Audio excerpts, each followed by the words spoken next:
The Witcher 3 Wild Hunt is an open-world, third-person adventure RPG published by the Polish video game company CD Projekt Red, being the third installment in the series. You play as Geralt of Rivia, a Witcher, the freelance monster slayer who uses his vast knowledge of beast and magic combined with skilled swordsmanship to defeat monsters and men alike. You are on a journey to find Ciri, Geralt's missing adopted daughter, born with extraordinary magical abilities. She is trained under Geralt to control her powers and become a Witcher herself. However, she is running from a power-hungry army known as the Wild Hunt, an apocalyptic horde of spectral riders who wish to capture Ciri and utilise her magical powers to take control of the Northern Kingdoms.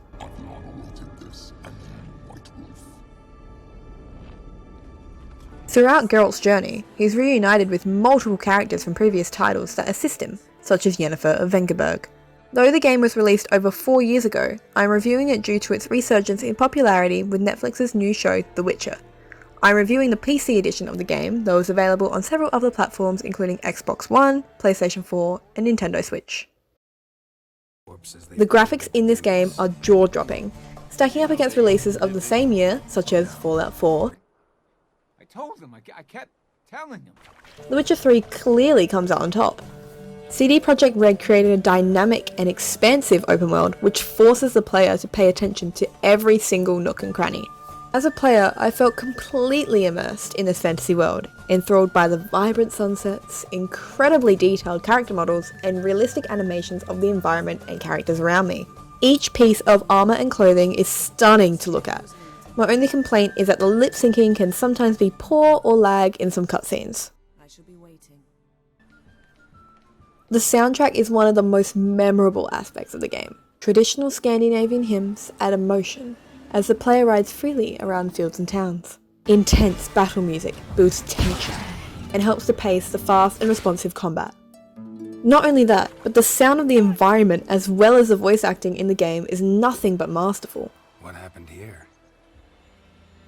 Oh, got a wee bit chilly the night, so I set fire to my forge. Got it nice and roaring. Roasted some wieners. Each character is voiced with such passion that makes the game a pleasure to play. I simply cannot commend the effort CD Projekt Red and each voice actor has put in to make this game nothing less than a masterpiece. Throughout the game, there will be a variety of quests for the player to complete. On top of over 50 hours of main story missions, the game includes a colossal number of side quests, creating fresh content with both already present and new characters, Witcher contracts, honing the player's abilities and powers through difficult battles, or treasure hunts, rewarding the player with loot. One drawback from this otherwise perfectly paced narrative was the repetitiveness. I felt that a significant amount of main quests was centered around go to a location, talk to someone, and do something in return for information on Ciri's whereabouts. Will you help me if I bring the goat back? Goat of mine, dearest, sweetest goat. Though they may have followed this formula, each quest in themselves were unique, with such expansive dialogue and scenarios that made it feel like I wasn't actually experiencing the same game loop. The Witcher 3's dialogue options are used to determine the outcome of the narrative for the player. Depending on Geralt's response to the interactions, timed or consequential choices will be given to the player that can affect the narrative. Unlike games such as Skyrim and Fallout, the dialogue choices that you make in these cutscenes will have a heavy impact on the rest of your gaming experience. Choices regarding political sides or deciding to spare a character can either ruin or create opportunities for interacting with characters or initiating quests in future gameplay. I'm in. I really enjoyed having these little details in the game. Not only did it make me feel more immersed, I felt more emotionally connected to the characters because my choices in the game actually mattered. The Witcher 3's combat system is easily the weakest aspect of the game. Though the movement is fluid, it's too simple.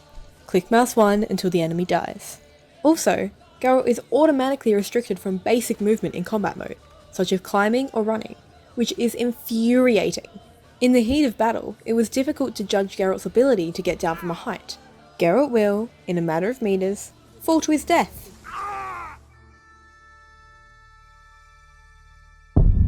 This happened countless of times, and was incredibly frustrating. Geralt can take multiple hits from a dangerous beast, but cannot fall 3 meters? Players can use potions, oils, bombs and signs to defeat an enemy. However, I only use these a few times, mostly because I hacked and slashed my way through battles. Though this may have been my specific playstyle, other players can still use the alchemy side and these additional touches to make battles easier if they wish. I also enjoyed having the freedom to customise my abilities and gameplay through the mutation system.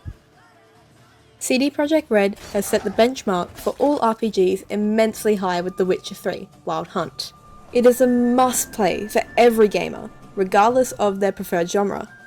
The Witcher 3 will entertain you for hours, providing over 140 hours in the base game alone. Seriously, if you haven't played The Witcher 3 yet, you are missing out. I rate this masterpiece 10 out of 10. Thanks for watching my review, and see you later.